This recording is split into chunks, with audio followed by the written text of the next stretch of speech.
आज की खास खबर। देश भर में कोरोना की मार पूरे देश को तोड़कर रख दिया। उसके बाद अब लगातार महंगाई की मार भी पूरे देश की कमर तोड़कर रख रही है।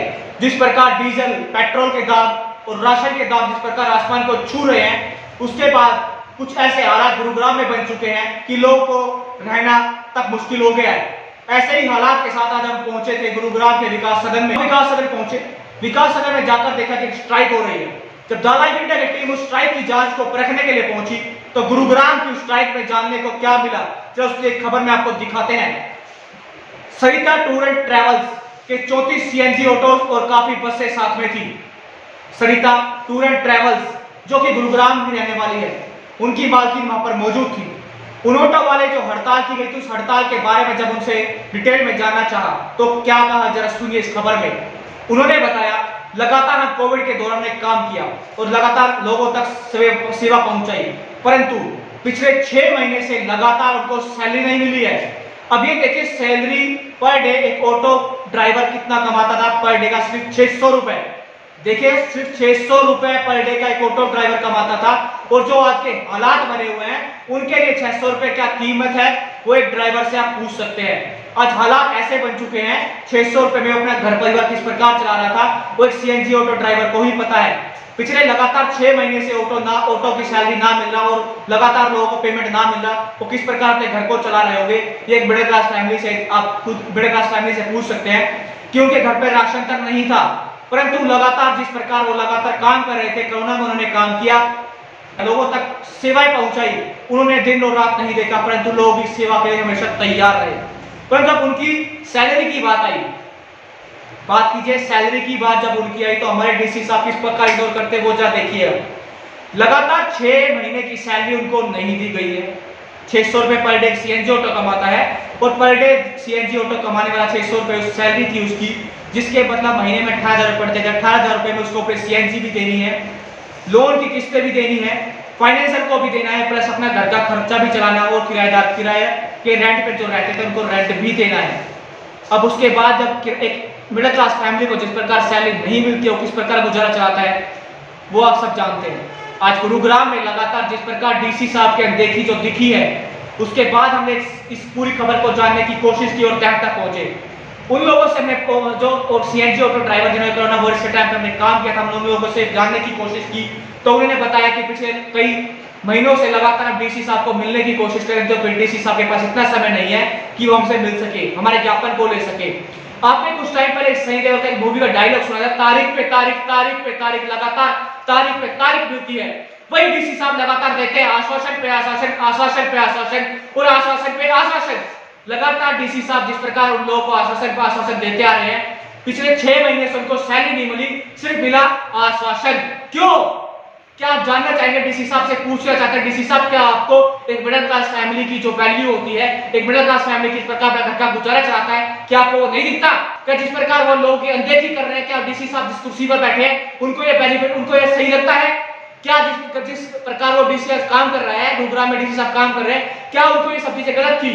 जिस प्रकार जब इस चीज की तह तक पहुंचने की कोशिश की तो हम सीएनजी ऑटो के साथ डीसी साहब के दफ्तर पहुंचते हैं, तो जरा देखिए दफ्तर में होता क्या है। हम जिस टाइम उनके साथ पहुंचते हैं, मीडिया की टीम मौजूद थी, प्लस उनके 4 से 5 जो मेन मेंबर थे, उनके पास पहुंचते हैं डीसी साहब के पास, तो उनके पीए कहते हैं डीसी साहब मीटिंग में मौजूद है, कितना टाइम लगेगा कुछ नहीं पता। 2 घंटे वेट करने के बाद जिस टाइम सीएनजी ऑटो वाले जब दोबारा जाके पूछते हैं तो कहा जाता है डीसी साहब जा चुके हैं। वाह, ये जरा देखिए डीसी साहब की कारनामे। कुछ 2 घंटे पहले मीटिंग में मौजूद थे, जब डीसी साहब को ये पता चला कि ज्ञापन देने आए हैं तो डीसी साहब गायब हो जाते हैं। अब चलो सरकार से ये पूछना चाहते हैं, डीसी साहब आप ये बताइए, सरकार आप ये बताइए कि आपको रखा किस लिए है, लोगों की सेवा के लिए आपको रखा गया है, तो अब तो सरकार आप किस प्रकार उसको अनदेखा कर सकते हैं? आप ये जानना बताइए, आपने किस प्रकार उन लोगों को अनदेखा क्यों किया? क्या कांटा डीसी साहब को वहां से निकलने का? तो कहीं ना कहीं ये साहब, कहीं ना कहीं ये जो मुद्दा है, ये डीसी साहब उन लोगों को अनदेखी कर रहे हैं, तो कहीं ना कहीं ये बातें कहां तक जाती है, कहां तक सही है, ये आप सब जानते हैं। जिस प्रकार का अनिल जी ने गुड़गांव दौरा किया था, हम चाहते हैं अनिल जी ये दौरा आप लगातार गुड़गांव में कीजिए और विकास सदन में हालात देखिए कि डीसी साहब किस प्रकार लोगों को अनदेखा करते हैं। हम ये जानना चाहते हैं डीसी साहब से कि आप जब वहां मीटिंग में मौजूद थे, 2 घंटे तक में मीटिंग ली, उसके बाद भी जब वो वहां मौजूद थे तो आप वहां से अनदेखा करके क्यों गए?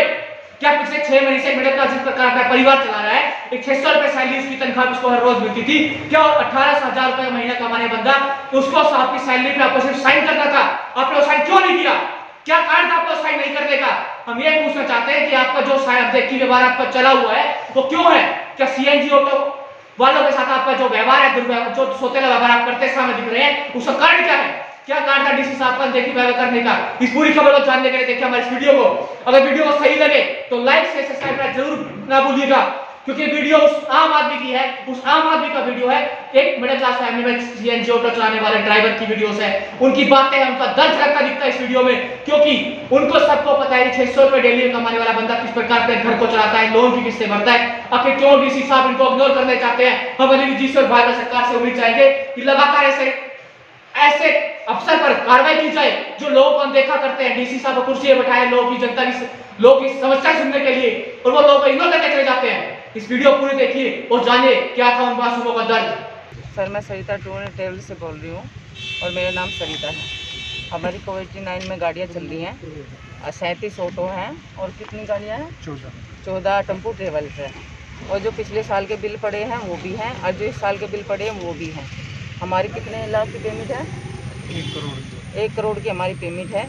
हम डीसी साहब के पास जाते हैं तो डीसी साहब कहते हैं आगे डीआरओ के पास जाओ, तो डीआरओ पास के जिसके भी पास जाते हैं आश्वासन मिलता है, हमें पेमेंट नहीं मिल रही है। जो ऑटो वाले हैं जितने भी खड़े हैं, ये ऑटो वाले हैं, ये घर से परेशान है, मकान मालिक से परेशान है, ऑटो से परेशान है, सबसे परेशान है।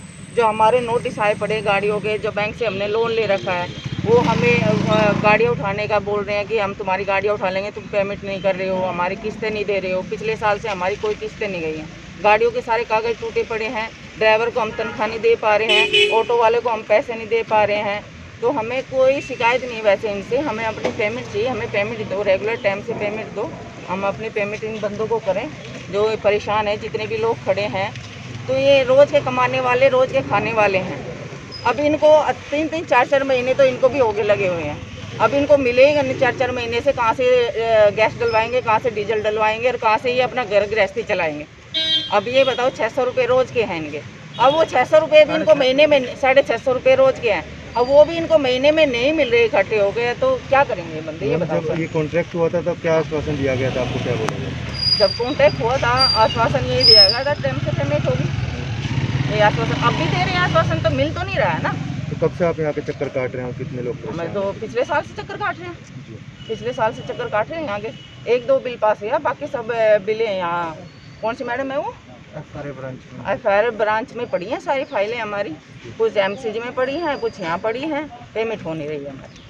कल हम उनसे भी मिले थे, किनसे मिले थे? सीटीएम सर से भी मिले थे, उन्होंने भी आश्वासन नहीं दिया है बस हमें।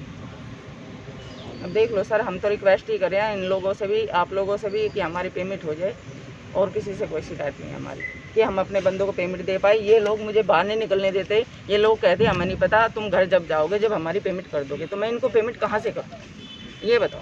अगर इनको 5-5 हज़ार रुपये भी मैं देती हूँ तो ये लगाओ 37 ऑटो वाले हैं तो कितने बनते हैं, तो मैं कहाँ से लाऊंगी ये बताओ। सर, आपने सरकार पे भरोसा करा था एक तरीके से, और सरकार ही आपका पैसा दबा के बैठी है, इस तरीके से अब सर सरकार किसके भरोसे हम थे, अब सरकार भी ऐसा करेगी तो हम किसके पास जाएंगे? 4 महीने से परेशान है, मकान मालिकों ने सामान बाहर फेंकना चालू कर दिया, राशन वाले राशन देना बंद कर दिया, फाइनेंसर है तो डेली गाड़ी उठाने की धमकी देते रहते। बताओ साहब, हम गरीब आदमी कहाँ है? 4 महीने हो गए सर। एक तो महंगाई चरम सीमा पे अपनी, और ऊपर से बिल्कुल साहब, तो हमारी यही मतलब इल्तिजा, हाथ जोड़ के विनती है कि हमारी पेमेंट करवाई जाए जल्द से जल्द। मेरा नाम देवराज है और हम 4 महीने से जो है ना सरिता टॉयलेट्स के अंडर काम कर रहे हैं, और हमें 4 महीने से कोई पेमेंट नहीं है। हमारी रिक्वेस्ट है डीसी साहब से और जो भी बड़े अधिकारी हैं कि हमारी जल्दी से जल्दी पेमेंट कराएं। तो सर, कैसे गुजारा कर रहे हैं अभी, और क्या सर गुजारा बहुत मुश्किल है, क्योंकि ना तो हमारे पास डीजल के पैसे हैं और ना ही हमें घर खर्चे के लिए पैसे हैं। हम जानते हैं जैसे हम अपना टाइम पास करें, क्योंकि हमारा बहुत बुरा हाल है। हमारी यही रिक्वेस्ट है कि हमें जितना जल्दी हो सके। हमारी ये रिक्वेस्ट है डीसी साहब से, हमको आश्वासन ना दिया जाए, हमारी पेमेंट करवा दी जाए, क्योंकि हम बहुत ज़्यादा परेशान हैं सभी ऑटो वाले। क्योंकि किसी को मकान का किराया देना होता है, किसी को ऑटो की किस्त देनी होती है। उस हालात को देखते हुए हम कतई बिल्कुल परेशान हो चुके हैं, क्योंकि मकान मालिक घर से बाहर भगा देते हैं। अब बताओ ऐसे में हम क्या करें? हमारा यही आश्वासन है कि हमारी पेमेंट कर दें। चौथे महीने से ऑटो लगे हुए हैं और जो पिछले साल की भी एक फाइल पेंडिंग है हमारी, और ये पेमेंट ही नहीं करवाते। और ये आश्वासन देते हैं कि हम एक हफ्ता रुक जाओ, एक 15 दिन रुक जाओ, 20 दिन रुक जाओ, या अपना आश्वासन पे आश्वासन ही दिए जा रहे हैं। ठीक है, और परेशानियाँ इतनी बढ़ चुकी हैं लोगों की कि 4 महीने से ना तो उनके टैक्स भरे जा रहे हैं गाड़ियों के, ना उनकी किस्तें दी जा रही हैं, और ना उनका मेंटेनेंस हो पा रहा है, और ना लोगों को अब घर चल सकते हैं। ये हालात ये आ सकते हैं कि उनको CNG डलवाने तक के पैसे उनके पास अब नहीं बचे। और कुछ लोग जो किराए पर रहते होंगे और यहाँ पे ऑटो लगाए हुए हैं उन्होंने घर पर रहने के मकान मालिक उन्हें तंग करने लगे, क्योंकि 4 महीने से जिसके किराया नहीं दे पाएगा, ये बिजली का बिल नहीं दे पाएगा, तो मकान मालिक जाहिर सी बात है उसे खाली करवाएगा। और जब वो खाली करवाए, जब हमने काम इनके लिए किया है तो हम चाहते हैं कि पेमेंट भी यही करें। ठीक, हम तो यही कह सकते हैं कि रिक्वेस्ट ही कर सकते हैं कि सर आपके थ्रू हमें हमारी पेमेंट मिल जाए। सर सरकार पे आपने भरोसा करके एक तरीके से हाँ जी ये करा, क्योंकि सर कहीं ना कहीं सरकार हर डिपार्टमेंट अपना काम कर रहा है और उनको पैसे मिल रहे हैं। शायद मतलब कोविड में काम करने से उनको ज़्यादा पैसे मिले होंगे, पर सर हमें तो जो हमने काम किया हमें तो उस बात की पैसे ना मिल पा रहे। बाकी लेटेस्ट खबरें जानने के लिए चैनल को सब्सक्राइब और बेल आइकन को प्रेस करना ना भूलें।